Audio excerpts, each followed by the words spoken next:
नमस्कार किसान साथियों, स्वागत है आप सभी का आपके अपने यूट्यूब चैनल एग्री फैमिली पर। किसान साथियों, आज अपन बात करेंगे गेहूं की फसल में जब बालियां निकल रही है उस समय और एक फ्लैग लीफ स्टेज है उस समय अपन कौन-कौन से पोषक तत्वों की पूर्ति करें, डायरेक्ट डालें या स्प्रे करें।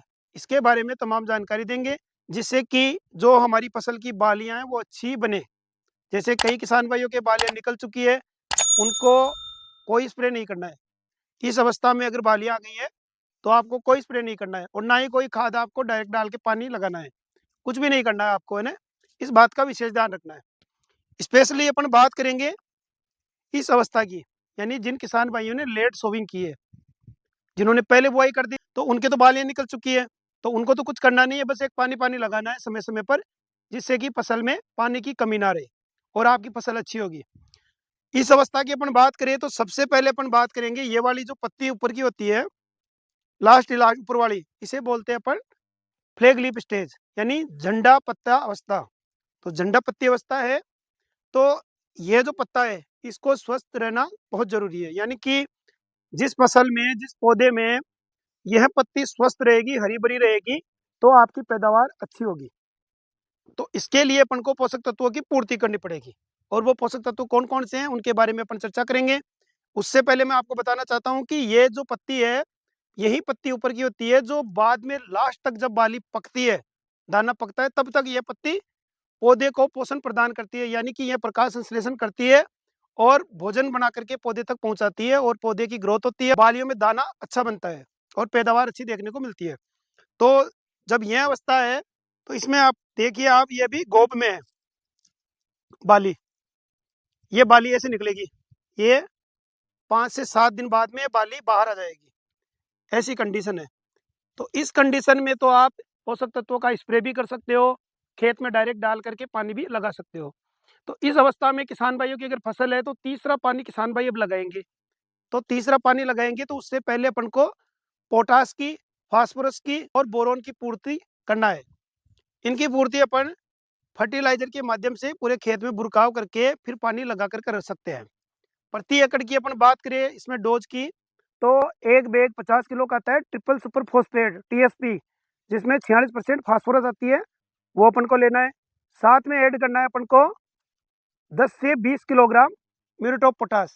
10 से 20 किलोग्राम मैं इसलिए बता रहा हूँ, अगर आपके खेत में आपने पहले शुरू में जब दूसरे पानी में पोटास की पूर्ति सही से नहीं कर पाए, तो इस समय आप 20 किलोग्राम प्रति एकड़ लगा सकते हैं। अगर आपने पहले पोटास की सही पूर्ति कर दी तो आप 10 किलोग्राम भी ले सकते हो। प्रति एकड़ दोनों को मिलाना है, उसमें आपको 200 ग्राम बोरोन प्रति एकड़ के हिसाब से मिला करके पूरे खेत में बुरकाव करके फिर पानी लगाना है।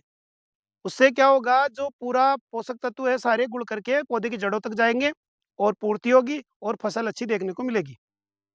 और किसान भाई जिन्होंने पानी भी लगा दिया और इस कंडीशन में है, उनके पास पानी की पर्याप्त मात्रा नहीं है, यानी अब पानी वो नहीं लगा सकते, आगे चलकर चौथा पानी वो लगाएंगे। तो इस कंडीशन में किसान भाइयों आपको स्प्रे करना होगा, इस अवस्था पर स्प्रे करना ही होगा। स्प्रे की अपन बात करें तो 05234 जो एनपीके ग्रेड आता है और बोरोन, दोनों को मिला करके आपको स्प्रे करना है। प्रति लीटर पानी में घोल की अपन बात करें तो इसमें 5 ग्राम मात्रा आपको 05234 एनपीके ग्रेड की लेनी है और 1 ग्राम मात्रा आपको बोरोन की लेनी है। अगर 05234 का स्प्रे नहीं करते हो, डायरेक्ट बोरोन का ही करते हो आप अकेले का, तो 1.5 ग्राम मात्रा प्रति लीटर पानी में घोल बना सकते हो। तो इस प्रकार 1 ग्राम मात्रा बोरोन की, 5 ग्राम मात्रा 05234 की प्रति लीटर पानी में घोल बनाइए और पूरे खेत में आप स्प्रे कीजिए, बेटर रिजल्ट आपको देखने को मिलेंगे। बोरोन का स्प्रे इसलिए करवा रहे हैं कि जो फ्लैग लीफ है, ये ऊपर वाली पत्ती है, वो स्वस्थ रहे। कई बार होता है बोरोन की कमी के कारण इसमें हल्का-हल्का भूरापन आने लग जाता है और डॉट-डॉट ऐसे बन जाते हैं, जिससे पौधा प्रकाश संश्लेषण प्रॉपर नहीं कर पाता है और बालियों का प्रॉपर विकास नहीं हो पाता है। तो शुरू में तो अपन ने पूरी फसल की अच्छी मैनेजमेंट कर दी, पानी भी सही समय पर लगाया, पोषक तत्व भी सही समय पर दिए, लेकिन जो लास्ट की स्टेज है इसमें आकर के अपन कुछ भी गलती कर देते हैं, तो उसका सीधा प्रभाव हमारी पैदावार पे पड़ता है।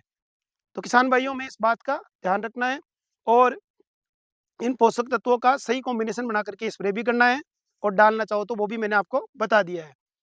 तो किसान भाइयों, मेरे द्वारा जो बताई गई जानकारी आपको कैसी लगी है कमेंट करके बताएं, और वीडियो अच्छा लगे तो लाइक करें और अन्य किसान भाइयों तक भी शेयर करें, ताकि उन किसान भाइयों तक भी ये जानकारी पहुंच सके।